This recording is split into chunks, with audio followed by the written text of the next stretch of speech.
또 만물을 그의 발 아래에 복종하게 하시고 그를 만물 위에 교회의 머리로 삼으셨느니라. 아멘. 오늘 말씀을 전하기 전에 세 장의 사진을 좀 먼저 보시면서 시작하도록 하겠습니다. 첫 번째 그림을 좀 보여주실까요? 무슨 사진입니까? 스핑크스가 있고 또 뒤에는 뭐가 있습니까? 피라미드가 있습니다. 거대한 돌을 쌓아 올린 이유가 뭐였어요? 파라오가 신이었잖아요. 파라오의 권위를 하늘까지 높이 닿게 하려고 했던 건축물입니다. 바벨탑하고도 좀 비슷합니다. 두 번째 그림을 한번 보여주십시오. 자, 무슨 그림입니까? 로마의 군대의 모습입니다. 빨간 방패가 아주 인상적이죠. 붉은 망토를 휘날리면서 방패와 창으로 무장한 로마의 군사들이 도열해 있는 모습입니다. 그 제국의 강력한 지배력을 느껴볼 수가 있죠. 세 번째 그림입니다. 무슨 사진입니까? 만리장성입니다. 산맥을 따라서 끝없이 이어진 더 거대한 장벽은 외세로부터의 침략을 막고 자기 자신들의 안전을 지키고자 하는 그 인간의 집념이 담겨 있는 거잖아요. 자, 그런데 이 세 사진 가운데에는 공통점이 있습니다. 힌트를 드려볼까요? 한 글자인데요. 공통분모를 찾아본다면 뭐라고 말씀하실 수가 있을까요? 그렇죠. 힘입니다. 힘. 모두가 다 인간이 붙잡고 싶었던 힘을 보여주고 있습니다. 피라미드는 죽음을 이겨보려는 힘을 나타내고요. 로마 군대는 세상을 지배하려고 하는 힘을 나타냅니다. 만리장성은 두려움을 막아내는 힘에 대한 이미지를 가지고 있는 거죠. 인류는 시대와 장소를 막론하고 이 힘을 끊임없이 추구해 왔습니다. 자, 그렇다면 질문을 다시 드려보죠. 세상에서 가장 강력한 힘은 무엇일까요? 군사력일까요? 경제력일까요? 아니면 권력일까요? 정치적인 권력입니까? 사람들은 눈에 보이는 힘을 가장 강력한 힘으로 여기고 숭배해 왔습니다. 하지만 역사는 증언합니다. 이집트의 피라미드는 오늘날 관광지 박물관에 불과하고요. 로마의 군대는 사라졌습니다. 만리장성의 장엄함도 더 이상 그 제국을 지켜주지는 못했습니다. 결국 인간이 세웠던 그 힘은, 추구했던 힘은 모두가 다 시간 앞에서 무너지고 말았다는 겁니다. 우리 사랑하는 교우 여러분, 그렇다면 정말 무너지지 않는 힘은 어디에 있겠습니까? 자, 이런 질문을 던지면은 우리 성도님들은 그냥 식상하게 답변합니다. 교회에서 목사가 얘기하니까 하나님이겠지, 그냥 이렇게 영혼 없이 얘기를 합니다. 물론 맞습니다. 하나님의 힘이 맞습니다. 인간의 힘은 무너지지만 시간이 지나도 변하지 않는 하나님의 힘은 결코 무너지지 않기 때문입니다. 특히 오늘 본문 에베소서 말씀은 우리에게 전혀 다른 차원의 힘에 대해서 증언하고 있습니다. 특별히 사도 바울은 에베소 교회를 향해서 19절 말씀 한 절에, 사실은 제가 오늘 한 절 가지고 좀 설교를 하려고 했었는데요, 무려 4가지 단어를 사용해서 하나님의 힘을 설명하고 있습니다. 그 힘은 4가지는 이렇게 구성이 됩니다. 첫 번째, 아직 보이지는 않지만 준비된 힘을 말합니다. 두 번째는 눈앞에서 실제로 드러난 힘을 말하고요. 세 번째는 끊임없이 흘러가는 힘에 대한 이야기입니다. 마지막 4번째는 결코 흔들리지 않는 영원한 힘에 대해서 설명을 하고 있습니다. 아니, 목사님, 본문에는 전혀 지금 목사님이 하신 내용들이 없는데요, 질문을 하실 수 있어요. 물론 그럴 겁니다. 헬라어 원문이 그렇기 때문인데요, 저는 오늘 이 4가지의 힘을 좀 차례대로 살펴보면서 하나님이 주시는 진짜 힘이 무엇인지를 함께 나누고자 합니다. 먼저 양해를 드릴 것은, 제가 가끔 이렇게 원문의 헬라어를 얘기할 때 불편해하시는 성도님들이 있는데요, 그렇게 생각하지 마시기 바랍니다. 목사가 그 얘기할 때는 이유가 있는 겁니다. 불편해하지 마시고 풀어서 설명을 해드릴 테니까 알러지 반응이 없으셨으면 좋겠습니다. 자, 첫 번째 힘은 두나미스입니다. 한번 따라해 볼까요? 두나미스. 들어보셨을 겁니다. 이 힘은 눈에 보이는 힘이 아니라 아직 드러나지는 않았지만 반드시 때가 되면은 드러나는 힘을 말할 때 사용합니다. 사도 바울은 그것을 일컬어서 두나미스라고 이야기를 하는데요. 그렇다면 성경 속에서 이 두나미스라는 힘이 어떻게 나타나고 있을까요? 자, 첫 번째 장면은 바로 홍해 앞에 서 있는 이스라엘 백성들을 좀 상상하시기를 바랍니다. 앞에는 홍해가 가로막고 있고요. 뒤에는 먼지를 일으키면서 애굽의 군대 전차가 달려오고 있습니다. 추격합니다. 그리고 옆을 바라보니까 끝없이 펼쳐진 광야와 사막뿐입니다. 도무지 그들의 눈에는 힘이라는 것이 보이지 않습니다. 칼도 없고요, 방패도 없고요, 그들을 도와줄 동맹 국가도 없었습니다. 자, 그런데 그 순간에 하나님의 두나미스가 움직이기 시작합니다. 뭐가 움직인다고요? 두나미스가 움직입니다. 밤새도록 하나님께서 동쪽에서 불어오는 동풍을 불어오게 하셔서 홍해 바다를 갈랐습니다. 깊은 물이 드러나서 또 양쪽에 벽을 이루었고요. 그 사이로 마른 땅이 드러나게 된 겁니다. 한번 상상을 해보시길 바랍니다. 옆으로 물이 이렇게 쫙 있으면은 한마디로 하나님이 만드신 수족관 아닙니까? 아쿠아리움입니다. 물고기들이 있었을 겁니다. 자, 그런 상황 속에서 뭘 알 수 있어요? 하나님의 두나미스는 막다른 길에서도 길을 내시는 힘이라는 의미입니다. 아멘이십니까? 다윗을 생각해 보시길 바랍니다. 블레셋의 장군 골리앗 앞에 서 있는 소년 다윗을 한번 그려 보십시오. 그는 변변한 무기가 없습니다. 그의 손에는 오직 그저 물맷돌 5개뿐이었습니다. 그깟 돌멩이로 어떻게 거인을 무너뜨릴 수 있겠습니까? 사람의 계산으로는 불가능한 일입니다. 하지만 그 작은 돌 위에 숨어있던 힘이 있었습니다. 하나님의 두나미스입니다. 돌은 다윗의 손에서 이제 날아갔고 하나님의 능력은 그 돌을 통해서 골리앗의 이마를 관통합니다. 그렇습니다. 하나님의 두나미스는 사람의 계산을 넘어서는 하나님의 가능성인 줄 믿습니다. 신약 성경에서 예수님의 십자가도 마찬가지입니다. 로마의 군병들이 예수님을 결박합니다. 십자가에 못을 박습니다. 사람들은 모든 것이 끝났다고 조롱합니다. 심지어 제자들조차도 이제는 아무런 소망이 없다고 낙심합니다. 하지만 그 무덤 가운데에서 하나님의 두나미스가 조용히 움직이고 있었습니다. 결국에는 주님께서 사흘째 되던 날 그 힘이 폭발합니다. 어떻게 폭발합니다? 무덤에 큰 돌이 옮겨졌고요. 사망 권세를 이기고 삼켜버렸던 그 하나님의 부활 생명이 만천하에 드러났기 때문입니다. 아까 두나미스가 뭐라고 말씀드렸나요? 막다른 길에서도 길을 내는 힘이고요.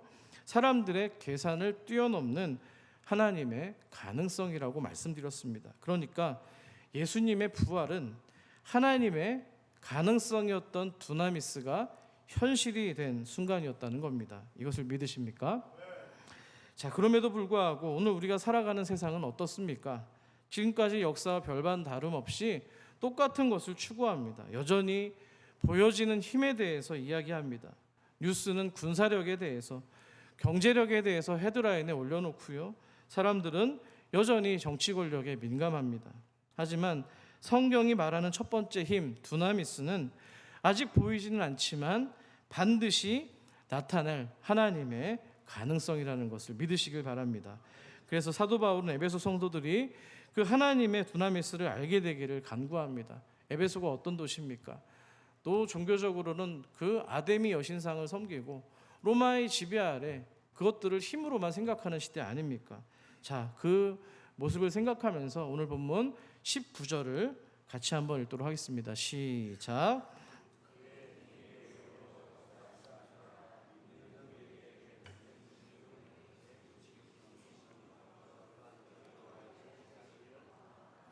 아멘. 자, 여기 색칠이 칠해져 있죠. 베푸신 능력입니다. 그러니까 베푸신 능력으로 번역된 단어가 바로 두나미스라는 겁니다. 우리 사랑하는 성도 여러분, 지금 혹시 인생이 좀 막혔다고 생각하십니까? 길이 없다고 느껴지십니까? 그렇다면 기억하십시오. 무덤 가운데서도 능력으로, 부활의 능력으로 나타났던 그 하나님의 두나미스가 지금도 여러분의 인생을 향해 준비되고 있는 줄 믿습니다. 보이지 않아도 사라진 것이 아닙니다. 주 예수의 때가 되면 반드시 드러난다는 겁니다. 사도 바울은 오늘 두나미스에 이어서 또 다른 단어를 꺼내듭니다. 그 단어는 바로 크라토스라는 단어입니다. 한번 따라해 볼게요. 크라토스. 자, 이 단어는 아까 얘기했던 두나미스처럼 잠재되어 있는 힘이 아닙니다. 이미 현실 가운데 드러난 힘, 눈에 보이는 권능을 의미합니다. 그렇다면 성경 속에서 이 크라토스는 어떻게 나타났을까요? 같은 예를 들어볼까요? 출애굽 사건을 떠올려 보세요. 430년 동안 이스라엘 백성들은 애굽의 노예로 살았습니다. 노예입니다. 힘이 없습니다. 스스로 일어설 힘도, 또 자유를 요구할 권리도 없었습니다. 하지만 하나님께서 당신의 사람 모세를 보내주시고 애굽에 10가지 재앙을 능력으로 내려주십니다. 마침내 홍해를 갈랐습니다. 여러분, 이것은 단순한 가능성으로 끝난 것이 아닙니다. 실제 역사 가운데 드러났던 하나님의 힘, 크라토스였기 때문입니다. 다윗과 골리앗의 이야기도 다시 한번 생각해 보세요. 앞서 다윗의 손에 쥐어진 그 돌 5개는 하나님의 잠재된 가능성이었습니다. 그의 손에 있을 때는 말입니다. 아직 드러나지 않은 힘이었습니다. 그렇지만 그 돌이 날아가서 골리앗의 이마를 꿰뚫는 순간 그것은 더 이상 가능성이 아니라 현실입니다. 눈에 보이는 능력으로 폭발했기 때문입니다. 이것이 바로 하나님의 크라토스입니다. 한번 따라해 보시길 바랍니다. 하나님의 능력은 숨어 있지 아니하고 반드시 드러납니다. 이것을 믿으십니까? 자, 신약에서도 이 장면을 확인해 볼 수 있는데요. 우리가 금요일마다 지금 사도행전 말씀을 듣고 있습니다. 사도행전 2장에 보시면 오순절 성령이 임합니다. 그런데 다락방에 대기하고 있던 제자들은 두려움에 갇혀 있었습니다. 왜 그랬을까요? 예수님이 십자가에서 돌아가시는 것을 목격했고요. 또 이제 유대 지도자나 종교 지도자나 또 로마의 군인들이 예수님을 추종했던 자기들을 똑같이 핍박할까 봐 두려웠던 겁니다. 물론 주님께서 부활을 하셨고 하늘로 올라가셔서 승천하셨습니다. 그런데 아직 약속하신 성령이 임하지 않았던 겁니다. 하지만 하나님의 힘은 여전히 그러니까 여전히 그 제자들이 떨고 있었을 때에는 두나미스, 보이지 않는 가능성에 하나님의 힘이 머물러 있었다는 겁니다. 하지만 그때 성령께서 임하시죠. 급하고 강한 바람 같은 성령께서 임하십니다. 불의 혀 같은 것이 각 사람의 머리 위에 임했습니다. 그 순간 제자들의 입술에서 방언이 터집니다. 베드로가 담대히 나아가서 그 쫄보였던 베드로가 복음을 선포하기 시작합니다. 그랬더니 그 자리에서 3,000명이 회개하며 돌아오는 역사가 나타났습니다. 여러분, 이 장면이야말로 하나님의 가능성, 두나미스가 크라토스로 변했던 순간입니다. 하나님의 힘이 실제 역사 가운데 드러났기 때문이죠. 하지만 이 장면을 보시면 동시에 우리는 이런 질문을 할지도 모르겠습니다. 목사님, 그렇다면 왜 내 삶에는 그 힘이 즉시 크라토스로 드러나지 않는 겁니까? 저 기도했어요. 봉사도 했고요. 열심히 섬겼습니다. 그런데 왜 제 병은 낫지 않는 겁니까? 가정의 문제도 그대로예요. 원망 섞인 한숨만 내쉬고 있을 수 있습니다. 여러분, 그렇다고 해서 하나님의 힘이 사라진 것이 아닙니다. 우리 눈에는 벽처럼 내 문제가 좀 가로막혀 있는 것처럼 보여도 그 벽 뒤에서 길을 예비하고 계신 하나님의 힘이 준비됐기 때문입니다. 씨앗이 땅 속에서 조용히 움트다가 어느 날 싹을 땅 위로 내어주듯이 하나님의 크라토스는 숨길 수 없는 힘으로 반드시 드러나기 때문입니다. 그러니 낙심하지 마십시오. 물론 때로는 우리가 기다리는 순간보다 그 힘이 뒤늦게 나타날 때도 있습니다. 하지만 하나님의 시간, 그 카이로스의 시간에 이르면은 그 힘은 오순절 성령께서 약속하신 것처럼, 강림하셨던 것처럼 반드시 우리의 인생의 역사 가운데 드러날 것입니다. 자, 그것을 기억하시면서 오늘 본문 19절을 다시 한번 읽어보시기 바랍니다. 시작.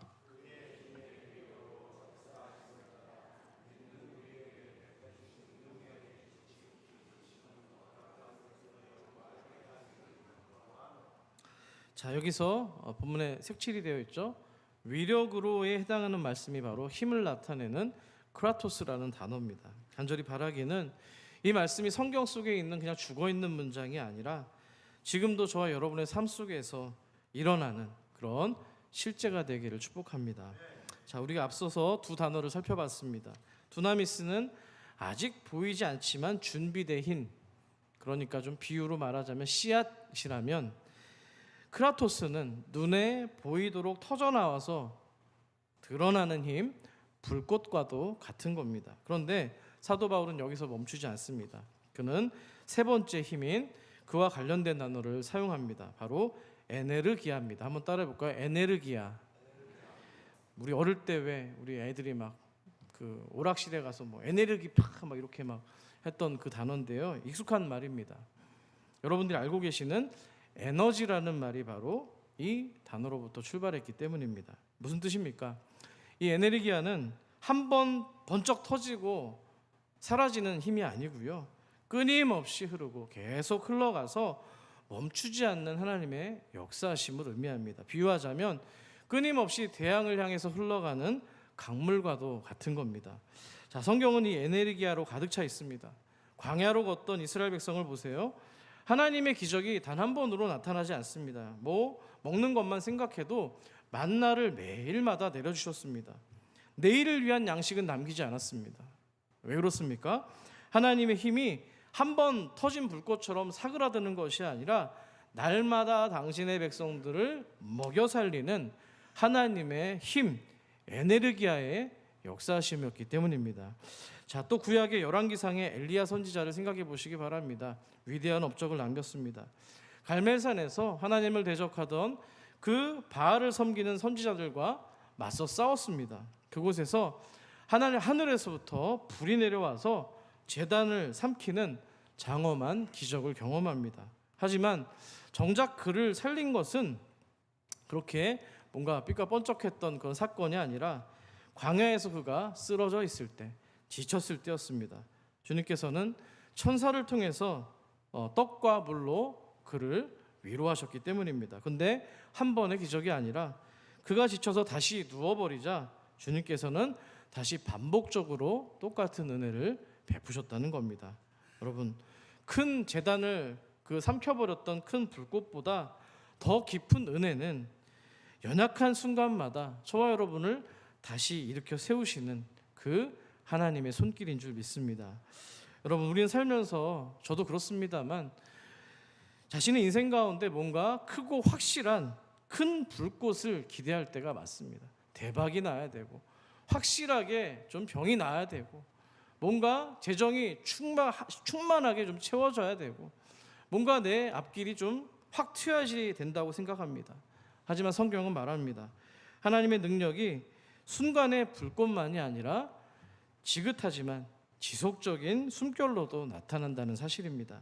신약 성경의 사도행전도 그렇습니다. 2장에서 오순절 성령의 불이 임했을 때 그걸로 단번에 끝난 것이 아니고요. 그들의 삶을 지속적으로 변화시키는 하나님의 힘을 경험하게 됩니다. 3장을 보시면은 예수님의 수제자 베드로가 성전 미문에 앉아있는 날마다 구걸하던 안진뱅이에게 이렇게 이야기합니다. 은과 금은 내게 없거니와 내게 있는 것으로 너에게 주노니 곧 나사렛 예수 그리스도의 이름으로 일어나 걸어가라고 선포합니다. 자, 어떤 일이 일어났습니까? 그 안진뱅이가 발과 발목이 힘을 얻고요. 걷기도 하더니 나중엔 뛰어다니면서 하나님을 찬양합니다. 4장에서는 어떤 일이 있었습니까? 복음을 전하던 제자들이 이제 붙잡혀서 위협을 받습니다. 그런데 그럴수록 오히려 성령으로 인하여 담대해져서 하나님의 말씀을 선포하는 데 두려움이 없습니다. 왜냐하면 사람보다 하나님의 말씀에 순종하는 것이 마땅하다고 여겼기 때문이다. 그런 고백들이 여기저기서 터져 나옵니다. 5장에서는 어떻습니까? 사도 바울은 복음을 전하다가 다시 붙잡히고 공회 앞에 세워집니다. 이제 사람의 눈으로 볼 때에는 그들의 사도들의 사역은 끝이 난 것처럼 보입니다. 소망이 없습니다. 종교 지도자들은 채찍질합니다. 겁을 줍니다. 생명의 위협까지 가하면서 가두기 시작합니다. 하지만 성령께서 그들을 붙드셨습니다. 오히려 기뻐합니다. 왜냐하면 그들이 예수의 이름을 위해서 능욕받는 일에 합당한 자로 기쁘게 여겼기 때문입니다. 여러분, 세상의 힘과 위협은 이렇게 하나님의 사람들의 입을 막으려고 하지만 막을 수가 없었습니다. 성령의 힘과 능력이 그들을 담대하게 만들었기 때문입니다. 오히려 그들은 날마다 성전에 있든지 집에 있든지 예수는 그리스도라고 가르치면서 전하기를 그치지 않았다는 겁니다. 이것이 바로 하나님의 힘, 에네르기아입니다. 여러분, 사람의 눈에는 마치 끝난 것처럼 보이는 순간이지만 성령의 에네르기아는 멈추지 않는 줄 믿습니다. 눈에 보이는 박해와 위협을 넘어서 보이지 않는 하나님의 역사가 쉼 없이 강같이 흘러가고 결국에 교회와 또 하나님 나라는 더욱 깊게 확장되는 그 은혜를 경험하기 때문입니다. 아멘이시죠? 여러분, 그렇다면 여러분의 삶은 어떻습니까? 우리는 흔히 큰 변화만을 은혜라고 여길 때가 있습니다. 하지만 성령의 에네르기아는 거대한 불꽃처럼 잠깐 터지는 것이 아니라 심장에 매일같이 뛰고 있는, 지금도 뛰고 있는 심장의 맥박처럼 날마다 이어지는 힘이라는 겁니다. 여러분, 우리의 일상에서도 그 힘을 느껴보시길 바랍니다. 여러분들이 매일같이 마주하고 있는 밥상 위에 차려진 그 한 끼의 식사에도, 또 출근길에 스며드는 아침 햇살 가운데서도, 또 누군가 건네는 작은 위로의 말과 인사 한마디에도 그 평범한 순간 속에서도 하나님의 능력이 흘러나오고 있기 때문입니다. 이것을 믿으십니까? 우리가 그 손길을 보지 못할 뿐이지 하나님의 역사는 멈춘 적이 없다는 겁니다. 그 작은 순간들이 모이고 모여서 저와 여러분의 믿음을 붙들고 하루를 이끌고 더 넓게는 인생 전체를 새롭게 빚어가고 있는 줄 믿습니다. 자, 그러니까 신앙은 한 번의 극적인 드라마틱한 사건을 기다리는 것이 아닙니다. 매일 같은 그 순간 속에서 역사하시는 하나님의 그 손길을 알아차리는 눈을 갖는 것, 그것이야말로 진정한 에네르기아라고 믿습니다.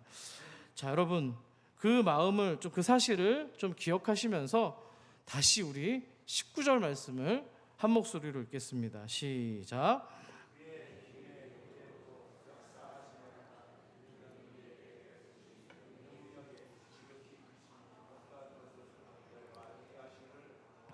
아멘. 자, 여기서 또 색깔이 칠해져 있죠.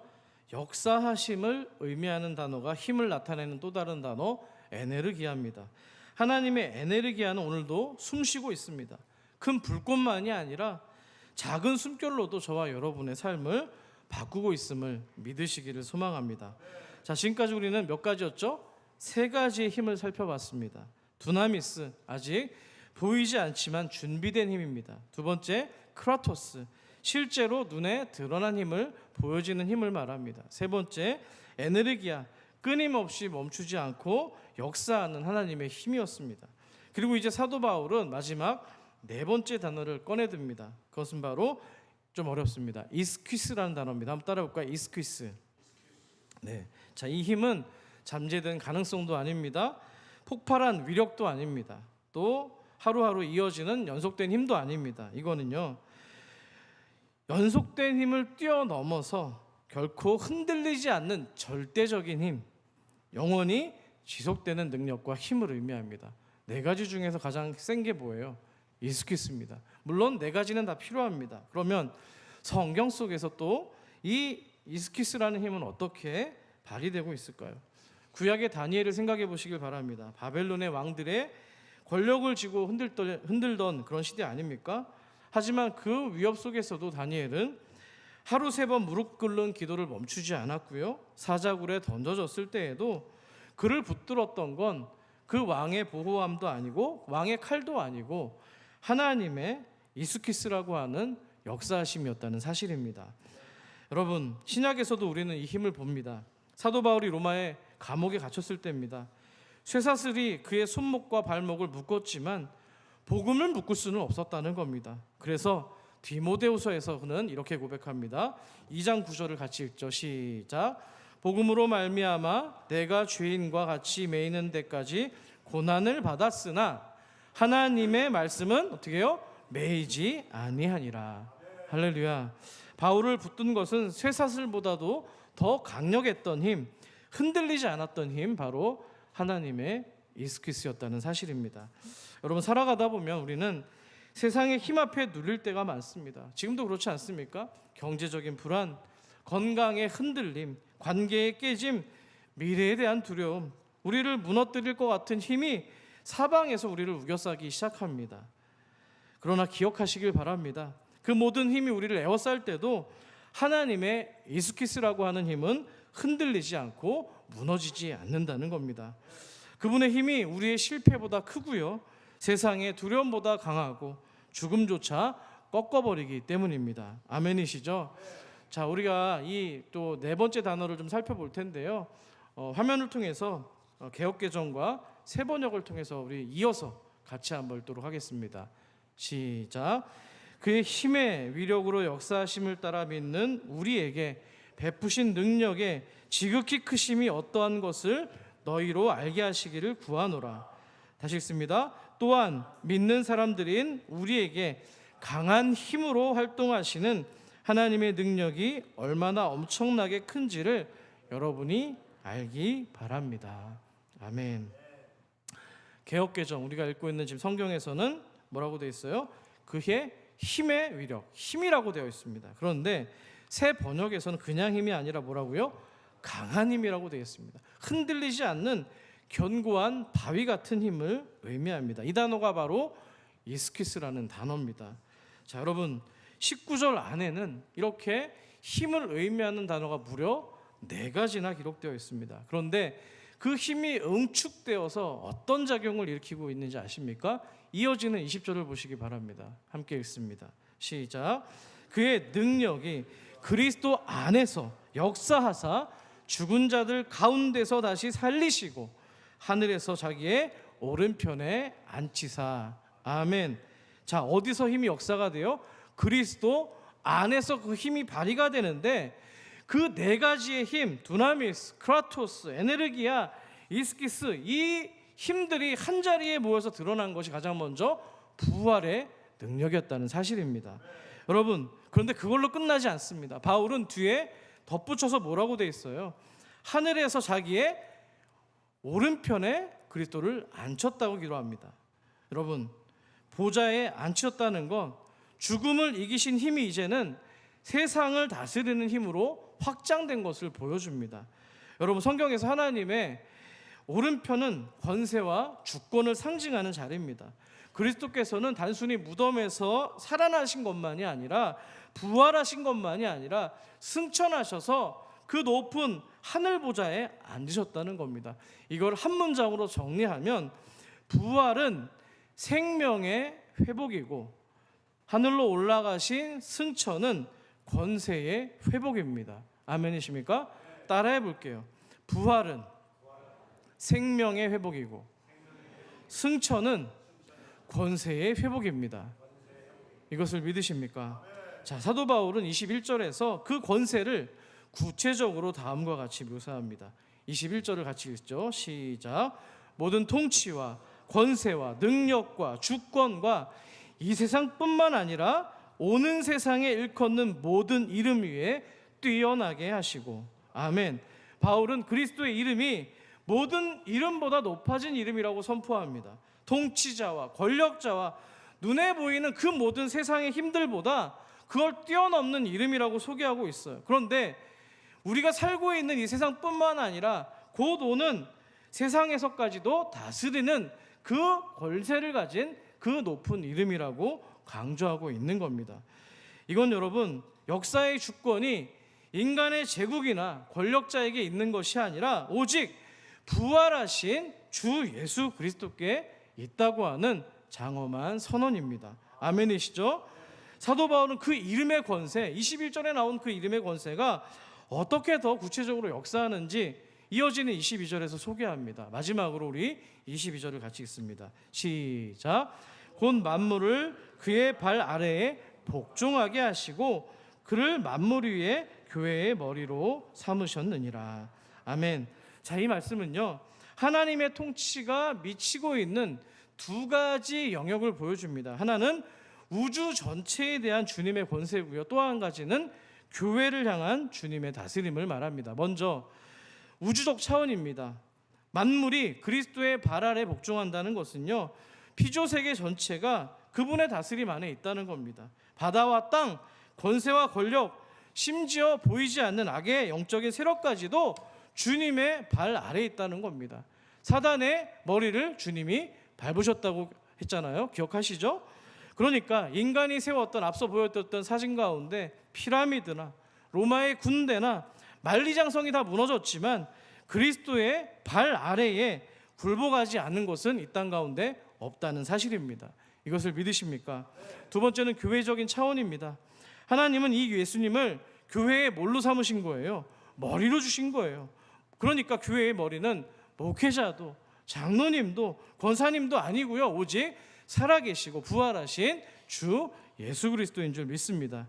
이것이 복음의 위대함입니다. 만물 위에 뛰어나신 그분께서 바로 우리 교회의 머리가 되어주셔서 저와 여러분을 굳건한 힘으로 붙들고 계시다는 사실입니다. 여러분, 여기서 우리는 놀라운 진리를 붙들어야 됩니다. 그리스도의 부활과 승천, 보좌의 권세, 그리고 만물의 주권, 지금 살펴보지 않았습니까? 이것이 단순히 글자, 교리적인 설명이나 신학적인 관념이 아니라는 거예요. 실제적으로 우리의 삶 가운데서 역사하시는 하나님의 힘인 줄 믿습니다. 세 가지로 정리합니다. 세상의 힘은 언제나 무너집니다. 그렇지만 부활하신 그리스도의 힘은 흔들리지 않습니다. 세상의 이름은 시간이 지나면 잊혀지지만 예수의 이름은 이 세상뿐만 아니라 오는 세상에서도 영원히 빛이 나는 이름인 줄 믿습니다. 마지막 세상의 권세는 언제나 우리를 억누르고 압제하고 가두지만 예수의 권세와 힘은 교회를 살리고 성도의 생명을 살리는 그런 놀라운 힘인 줄 믿습니다. 말씀을 정리합니다. 그럼에도 불구하고 세상은 여전히 힘을 자랑합니다. 어떤 이는 높은 성벽을 쌓아서 안전을 구하고 어떤 이는 군대를 일으켜서 권세를 잡으려고 합니다. 하지만 그 모든 힘은 시간 앞에서 무너졌고요, 죽음 앞에서 사라져갔습니다. 하지만 오늘 우리는 압니다. 말씀을 들었습니다. 예수 그리스도의 이름이 무너지지 않는다는 겁니다. 그분은 두나미스로 길을 내셨고요, 또 크라토스로 세상 가운데 그 힘을 드러내셨고요, 에네르기아로 오늘도 여전히 숨결처럼 역사하시고 이스키스로서 영원히 그 흔들리지 않는 힘이 되셨다는 겁니다. 억누르는 힘, 빼앗는 힘, 지배하는 힘이 아니라 생명을 살리고 무너진 자를 세우고 자유롭게 하는 힘, 그것이 바로 하나님의 힘 네 가지에 담겨있는 주님의 능력인 줄 믿습니다. 때문에 우리는 이렇게 신앙을 고백해야 됩니다. 세상의 힘은 풀릭 위에 이슬처럼 금세 사그라들지만 그리스도의 힘은 밤하늘에 있는 별자리처럼 영혼을 비추고 있다고 고백합시다. 세상의 이름은 모래 위의 발자국처럼 그저 흔적도 없이 지워지지만 예수의 이름은 바다와 하늘을 잇는 저 멀리 수평선처럼 영원토록 끝까지 이어진다고 고백하시길 소망합니다. 여러분, 우리의 머리는 예수 그리스도십니다. 그분의 발 아래 모든 만물이 복종하고 그 다스림 안에서 지금 교회가 세워진 것입니다. 여러분, 지난 주간에 저는 어느 성도님과 길게 1시간 반 동안 좀 상담을 했습니다. 딱한 사람입니다. 누구라고 말씀드리기 어렵습니다. 내적으로 몸도 머리부터 발끝까지 안 아픈 데가 없어요. 원인도 모른대요. 병원도 잘 모르겠대요. 아프지 않은 곳이 없는 거예요. 자, 그리고 그로 인해서 오랫동안 상처를 받으니까 하나님에 대한 원망도 이제는 안 합니다. 지친 거예요. 그 기도도 안 나온대요. 제가 뭐라고 얘기를 했을까요? 목사도 힘이 없습니다. 근데 가끔은요, 목사들이 자동 반사적으로 그냥 말씀을 뭔가 이렇게 쥐어짜가지고 성도들에게 필요한 뭔가 힘을 뭐 어떻게 해서라도 전해주려고 할 때가 있습니다. 사람이잖아요. 그런데 그때 그냥 들었어요. 힘들었겠다. 정말 힘들으셨겠습니다. 아프셨겠습니다. 그러면서 욥에 대한 얘기를 들려줬어요. 성도님, 제가 아는 성경에서 예수님 다음으로 고난을 많이 받은 사람이 저는 욥으로 알고 있습니다. 재산을 다 빼앗기고 자식들이 죽고 종들이 다 죽고 모든 것이 앗아간 그런 상황, 몸도 기아장으로 긁어야 되는 그런 아픔 속에서 자, 그 사람이 욥기가 42장인데요 41장까지 계속해서 왜 내 삶은 이런지에 대해서 하나님께 원망하기도 하고 또 주변에 있는 친구들을 통해서 이런저런 신학적인 논쟁을 벌이기도 합니다. 왜냐고, 왜 그런 거냐고 체념할 그런 상황 가운데 있을 때 42장에 가서야 비로소 하나님이 누구신지 보게 되는 은혜를 경험하게 됩니다. 그거 얘기했습니다. 성도님, 저 잘 모르겠어요. 왜 이런 일이 성도님한테 이루어지는지. 오늘 여기 나와 있는 4가지 힘이 왜 성도님에게는 없는 것처럼 보여지는지 저도 잘 모르겠습니다. 그럼에도 불구하고 저는 무덤 뒤에서 예수님의 부활이 분명히 준비되었듯이 성도님의 어려운 편에서 지금 어마어마한 하나님의 능력과 힘이 지금 준비되고 있는 줄 믿습니다. 어렵더라도 그 힘을 믿으시기를 소망합니다. 이렇게 권면의 말씀을 드렸습니다. 그분 한 분뿐일까요? 관계의 어려움, 재정의 어려움, 육신의 어려움, 이루 말할 수 없는, 정말 설명할 수 없는 어려움, 여러 가지 힘들이 여러분들을 누르고 눌러서 이렇게 찌부가 되었을지도 모르겠습니다. 그렇지만 여러분, 우리는 성도입니다. 교회입니다. 말씀이 생명인 줄 알고 여러분 믿으신 거 아닙니까? 그렇다면 오늘도 이 말씀이 여러분들의 삶을 이끌어 갈 것이고요. 무덤 같은 여러분의 하루하루 어려움일지라도 하나님이 이 힘을 19절 안에서만 4개를 이렇게 얘기할 정도로 여러분에게 힘을 주고 있다는 사실을 꼭 기억하시기를 소망합니다. 우리는 절망의 사람들이 아닙니다. 부활의 능력 안에서 살아가는 하나님의 사람들이기 때문입니다. 우리 옆 사람에게 한번 힘을 주는 염원을 담아내는 의미에 있어서 이렇게 한번 격려했으면 좋겠습니다. 그리스도 안에서 힘내세요. 한번 인사하겠습니다. 시작. 감사합니다. 그것이 이번 한 주와 여러분의 인생 가운데 계속해서 고백돼야 될 찬송이 되시기를 간절히 축복합니다.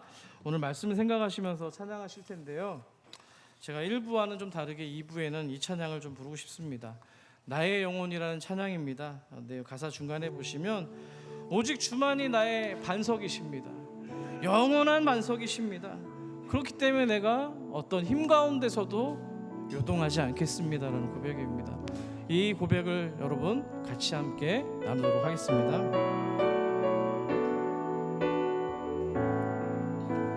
나의 영혼이